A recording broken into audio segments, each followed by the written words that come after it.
Y le hemos venido informando sobre la propuesta de ley de amnistía que ha hecho el Ejecutivo y ha enviado a la Cámara de Diputados, que la va a discutir el día de mañana. Es una propuesta que busca beneficiar a personas que no tuvieron posibilidad de defensa y que se encuentran bajo proceso por diferentes delitos. Y vamos a hablar al respecto sobre su viabilidad desde el punto de vista jurídico con un especialista, con el doctor Pedro Salazar Ugarte, director del Instituto de Investigaciones Jurídicas de la UNAM. Hola Pedro, bienvenido nuevamente al programa, te saludo. Muy buenos días, Pascal, es un gusto estar contigo y con tu auditorio. ¿Qué impresión general tienes de esta propuesta? Mira, un poco contradictoria, déjame empezar por ahí. Por un lado, pues saludo de manera, digamos, positiva el hecho de que se presente una iniciativa que está orientada a corregir injusticias que se pudieron haber cometido en un sistema de justicia penal como el nuestro, de sistema criminal, que suele ser, digamos, muy draconiano con las personas débiles. Es verdad lo que el presidente diagnostica en su iniciativa, que las mujeres, los jóvenes y las personas que pertenecen a pueblos originarios suelen ser las más vulnerables frente a los abusos del aparato punitivo del Estado, por varias razones, pero todas las estadísticas, los datos que la misma iniciativa propone, pues nos confirman eso. Y en ese sentido creo que es positivo que se presente una iniciativa que busca subsanar, aliviar, dice el presidente, aquellos casos en los cuales las personas no tienen acceso a un sistema de justicia justo, valga la redundancia, expedito, pronto y bueno, y pues imparcial, ¿no? En ese sentido creo que la iniciativa tiene un ánimo que merece la pena ser valorado positivamente, pero por otro lado, en realidad es una iniciativa que es muy contradictoria con otras que ha presentado el propio Ejecutivo y que ha aprobado su mayoría legislativa en el Congreso, y que son todo lo contrario. Es decir, bueno, una que incluso las oposiciones avalaron de una manera increíble, que fue la reforma al artículo 19 de la Constitución para aumentar las categorías, los supuestos en los que aplica lo que se conoce como prisión preventiva oficiosa. Sí. Es en verdad una cuestión absolutamente contradictoria con cualquier modelo de Estado constitucional. En realidad esa figura que se amplió en la Constitución, pues lo que hace es dejar a los ciudadanos, a las ciudadanas de a pie, en un estado de potencial indefensión frente a eventuales acusaciones de las cuales los jueces ni siquiera tienen margen de discreción para decidir.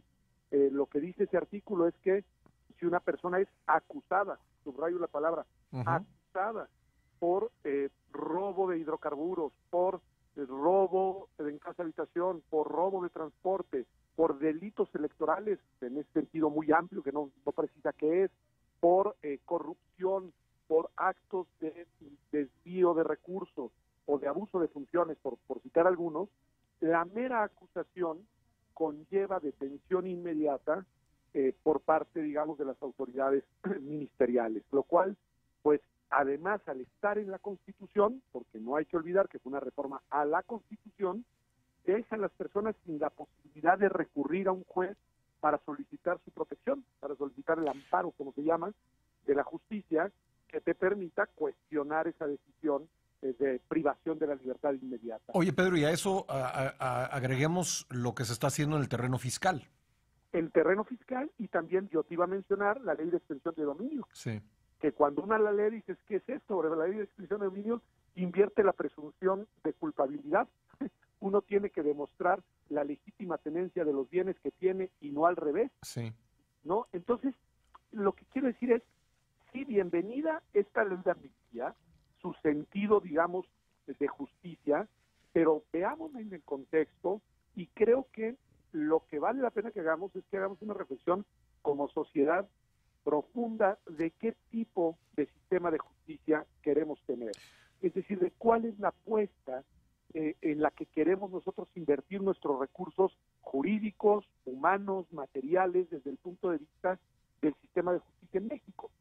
En realidad esta contradicción no es nueva, viene al menos desde 2008. La famosa reforma de justicia penal de 2008 traía cosas muy orientadas hacia el Estado constitucional de derechos, digamos, y por el otro lado otras muy orientadas hacia un Estado autoritario. Esto tiene 10 años y ahí quedó en la Constitución esta contradicción, que lo único que hemos visto en estos meses es cómo ha venido incrementándose, digamos, ¿no? Para mí, de nueva cuenta, es muy paradójico, una de las decisiones promovidas además con orgullo por el gobierno, y otras que ahora nos las plantean como una cuestión de visión de justicia, de visión de sensibilidad con las personas más vulnerables, pero pues que en realidad una y otra no son armónicas, ¿no? Ahora, escuché, no pude meterme a los datos para confirmarlo, pero escuché que por primera vez en muchos años, en este 2019, el número de personas encarceladas en el país creció.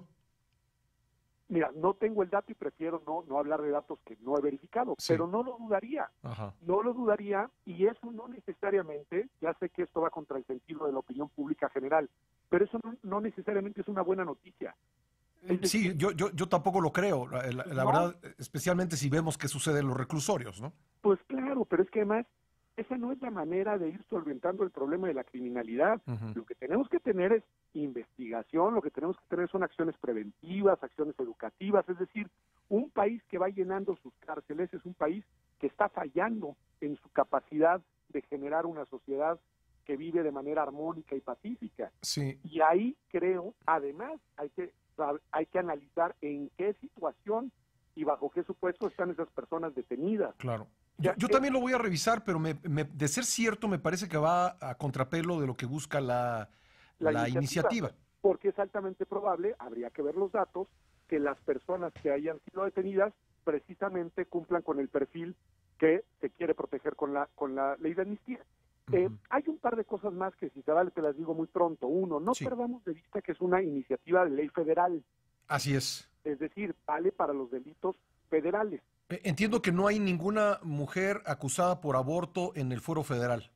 Ahí tienes un dato. Ujú. Es decir, todo es de fuero local. Sí. Lo que dice la iniciativa, y esto no es culpa del presidente, el presidente no puede ir más lejos, lo que dice la iniciativa es que la Secretaría de Gobernación promoverá en las entidades federativas leyes de amnistía equivalentes. Ujú. Bueno, pues hay que ver qué pasa ahí, porque la verdad es que, sobre todo en el materia de aborto, la mayoría de las entidades federativas de nuestro país han demostrado ser profundamente conservadoras y criminalizadoras de las mujeres. Sí. Oye, Pedro, viene también incluido el robo simple y me llama la atención que se fijó el límite para ser acreedor a los beneficios de esta amnistía, los 500 días de salario mínimo del monto de lo robado, es decir, como 51,000 pesos.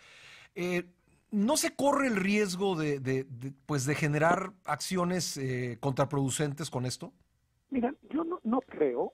¿En qué sentido? En el sentido de que la ley de amnistía lo que supone es que la persona ya fue detenida, ya se encuentra en proceso Ujú. y acude ante la Fiscalía General de la República, es la institución a la que se eligió, para que la propia Fiscalía, no en automático, sino realice una valoración del caso. O sea, Ujú. tampoco es una cuestión de puerta giratoria, como decían antes ahí con el tema de la reforma de justicia penal. Sí. O sea, hay un proceso, tiene que haber una solicitud, hay una ponderación, o sea, no es en automático. Pero permíteme regresar un segundo al tema del aborto que tú señalabas. ¿Cómo no? Yo creo, Pascal, que esta es la peor manera de responder a la legítima demanda de las mujeres de la despenalización del aborto. Mm. Porque con esto no se despenaliza, ¿eh? Claro, Además de que es del ámbito federal, sí, se primer vuelve dato. discrecional.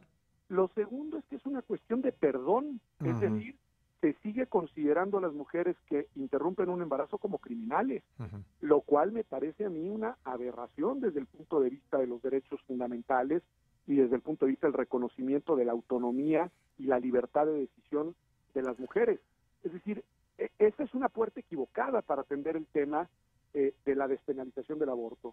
Lo que se tiene que hacer es una iniciativa de despenalización, que quiere decir que suprima el tipo penal Ujú. de interrupción del embarazo a nivel nacional. Ese es el reclamo legítimo de los movimientos feministas. Esto otro incluso tiene un sesgo patriarcal para mí muy desafortunado, porque es que la Fiscalía General, o sea, el Ejecutivo, aunque tiene autonomía relativa, en fin, pero no importa, Sí. el poder punitivo del Estado te perdona, pero el delito lo cometiste.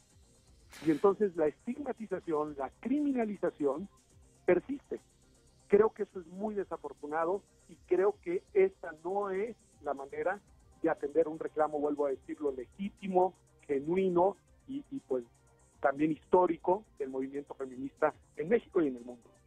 Pues Pedro, te agradezco mucho estos apuntes, vamos a seguir de cerca esta discusión y como siempre mi agradecimiento por tu buena disposición de conversar con nosotros. Al contrario, me da muchísimo gusto y muy buenos días. Un fuerte abrazo. Pedro Salazar Ugarte es el director del Instituto de Investigaciones Jurídicas de la UNAM. Son las